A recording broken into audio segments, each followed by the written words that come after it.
So today I was thinking about, I'm going to show you some artwork, other people's artwork, and a little of mine, but mostly theirs.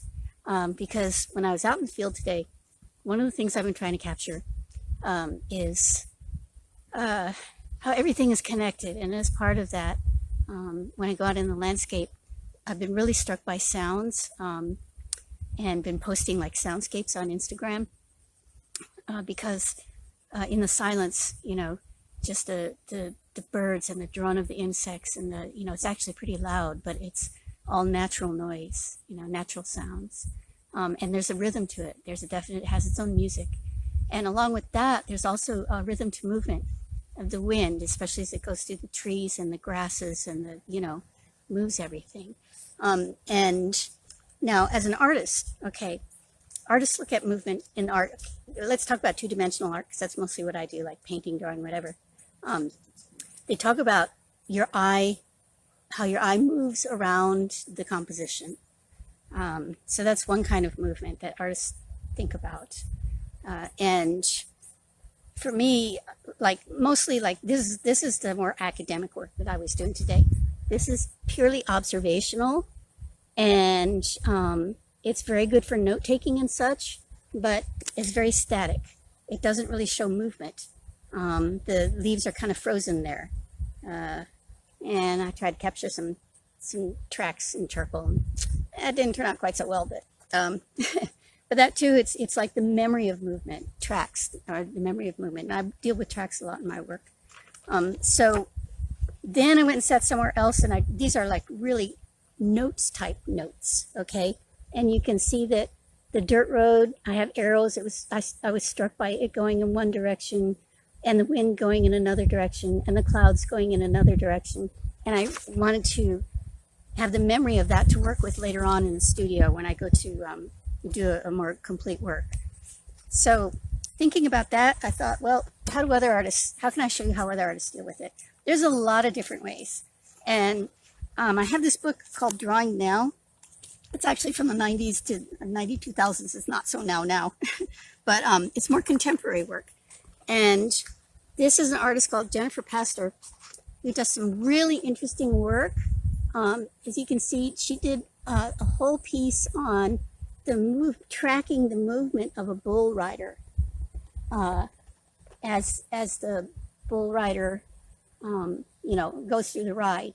And she doesn't do it from life. She gets it from all different sources, scientific and photographic and whatever.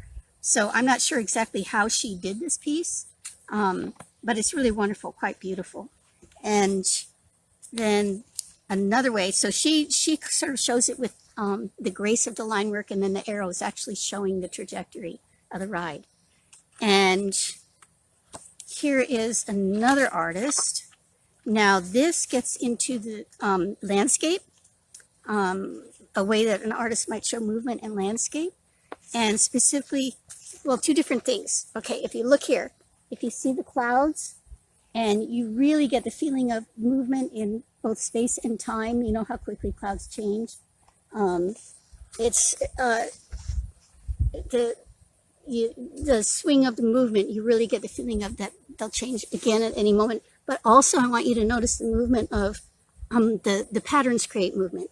The patterns of the clouds going this way. There's a movement upward of the Devil's Tower or whatever that is.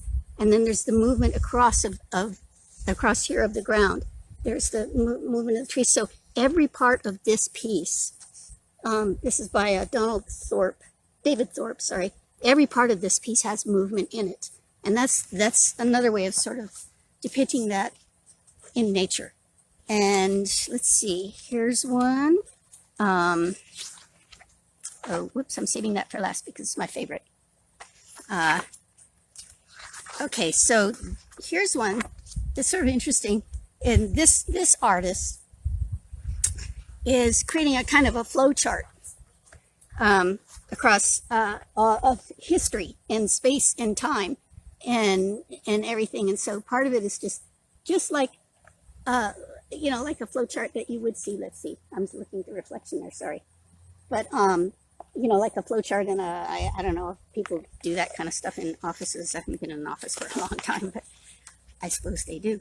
And this is all the same piece. I guess it was like a series that was actually sort of all together as one piece. But it's a combination of drawing and writing and ink wash, and so this is another way, and also because it's read sort of from left to right, as people in Western societies read.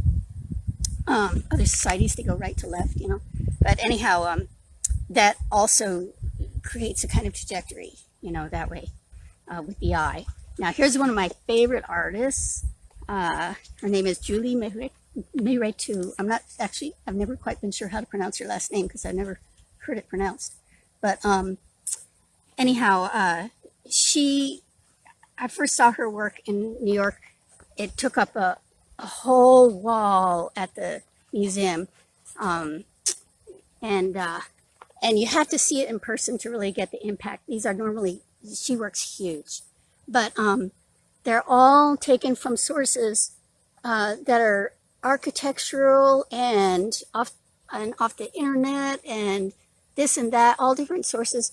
But it's all about sort of the interconnectivity of our modern world, and she uses perspective in a really wild and interesting way when she puts things together with this. And that's part of what gives this its movement. And it's a movement in both space and time that makes it sort of timeless, which I find fascinating. That it's of the present, but it's of past, present, future, and timeless at the same time, which is something that I totally aspire to in my work.